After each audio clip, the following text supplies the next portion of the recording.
guys, what's up? Thank you for coming or welcome back. My name is Jillian, also known as Jillian Jigs, and today I'm going to show you how to make some cranberry lemon scones. I'm going to grab some ingredients and then we'll get started. Alright, here I've got all my ingredients so we can get started. We're going to start with 335 grams of all-purpose flour straight into our bowl. Then we're going to add 58 grams of white sugar, 9 grams of baking powder, and just a pinch of salt. Next, I like to add my orange zest. So we're just going to zest the whole orange except for about a quarter of it, which we're going to use for the glaze. Make sure that when you're going, you don't go too deep. You don't want to get any of this white stuff because that tastes really bitter and it's not very good. So as you can see, I did zest the whole orange and I'm just going to hold the last bit in here so that when I cut my orange open, it's not harder to zest afterwards. And we're just going to set this aside for a second, and we're also going to juice our orange. So I'm just going to go right into a little measuring cup here. And I'm going to put my strainer over it just so I don't get any seeds and bits in it.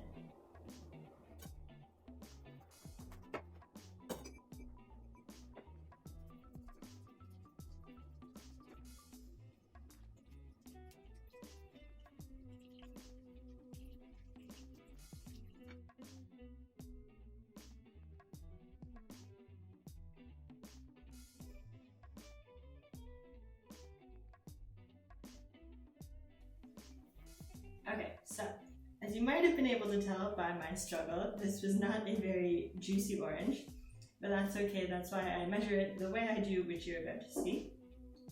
So what you want to do is you'll want to have measured your little container before you started juicing, or else you could pour this into a different container. But what we're going to do, we're going to do a little quick math. So I see that I got 20 grams of juice out of that orange, which isn't very much. And we're just gonna add enough milk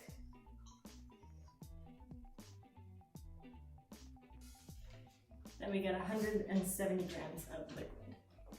And this way, it doesn't matter how much juice you get out of your oranges or whatever citrus you're using, because the overall total is gonna be the same. The flavor might be a little bit different, but it should be okay. So I like to set this aside for just a couple minutes while I'm mixing my butter, because it allows the citrus in the orange to sort of just curdle the milk a little bit so that we get something sort of like buttermilk. So back to our main bowl with our flour and our zest. I'm going to add my butter. So this is 120 grams of cold unsalted butter, and I've just cut it into long sort of strips like this, because it makes it easier to break down into its pieces. So I'm just going to put this in and coat it with flour. And then I'm going to break it up with my fingers, just sort of squishing into nice pieces. Now, a lot of people, I feel like, in recipes suggest to make them about pea-sized, as if you're making pastry. I really like to have larger bits of butter in my scones. I just think that it makes for a nicer texture and a few more flaky layers. So I'm going to break this up a little bit, and then I will show you up close what it looks like.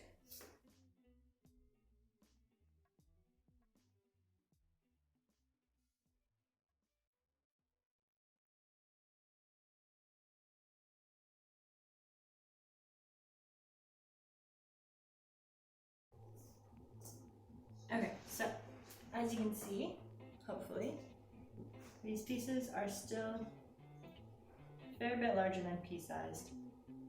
There's nice, big, maybe 1 centimeter pieces of butter. And we're just going to go ahead and add our berries. So I've got 150 grams of frozen cranberries, and I'm going to give that a little toss. just so they're a little bit mixed in. And then I'm going to grab our orangey milk that's been sitting for a minute. And I'm just going to pour that in and mix it with my hands until it all comes together.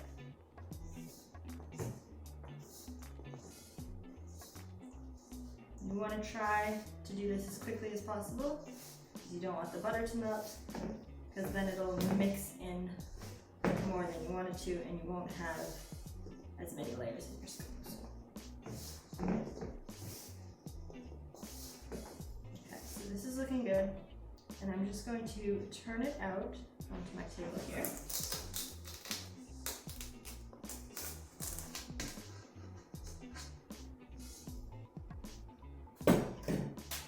And I'm just going to sort of work it a little bit so I can press it into a nice big circle.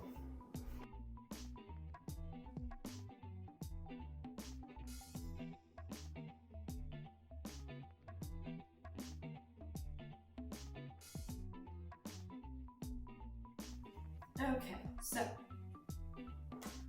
you can see here I've got my nice little disc, and I actually just went back and got a couple more cranberries. I forgot to save some, but what I like to do is just press a few into the top before I cut these so that you can really tell that there's cranberries in these. There we go, now it looks nice and festive. So I'm just going to go ahead and take my knife and cut this into 8 pieces. So this circle is about 8 inches in diameter. I like to cut these into triangles because then you don't have to do any re-rolling before you cut again. So it just prevents having any scones that are not as nice as the others, and it prevents waste, because if you cut this into 8 pieces, obviously you're not going to have any little leftover bits. If you cut out circles from this, then obviously when you roll it back together, you might not get 2 full circles, you might have 1 and just some bits.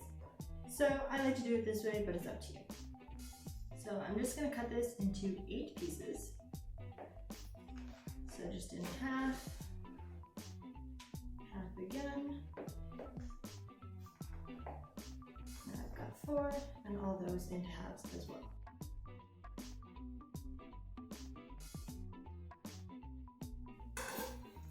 Now we're just going to take these and put them right on our parchment lined tray.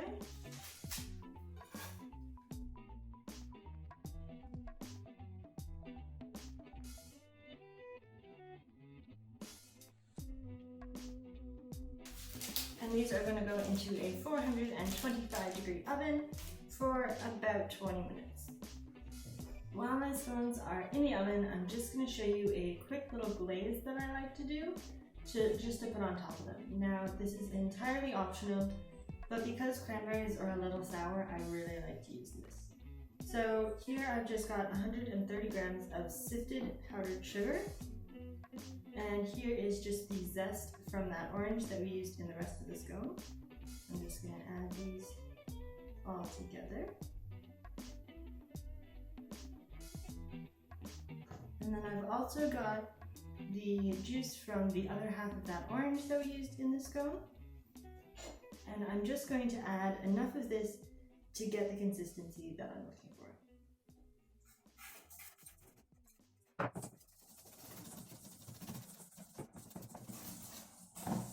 Okay, so you're just going to mix in enough orange juice that you get something that's about the consistency of a really heavy cream.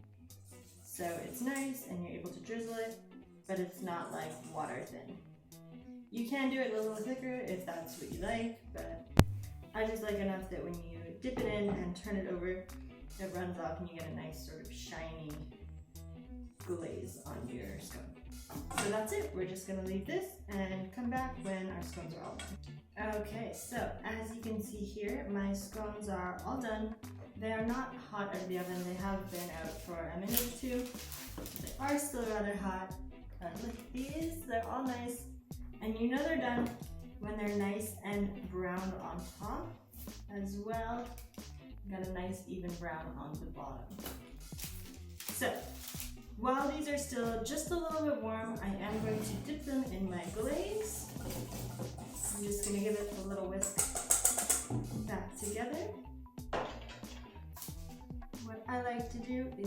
take it, do a nice little dip, let it run off, and then back on the tray.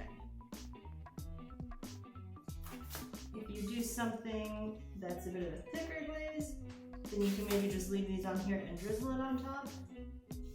Like I said, I like a nice little shiny coating of glaze. And I really like having the orange zest in here because you can see little speckles of it when you look at the skins.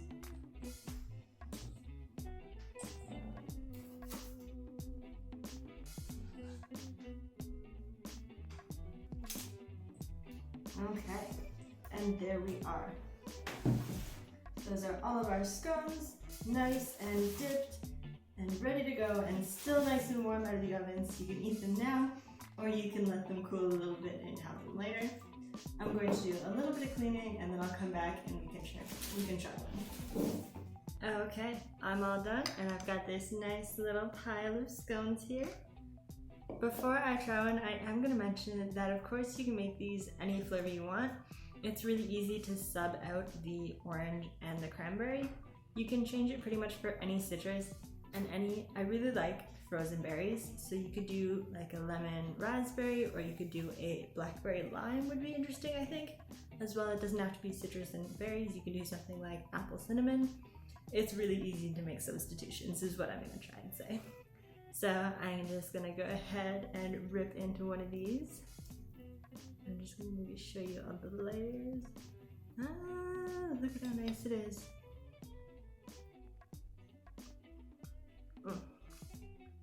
Yeah, these are so good.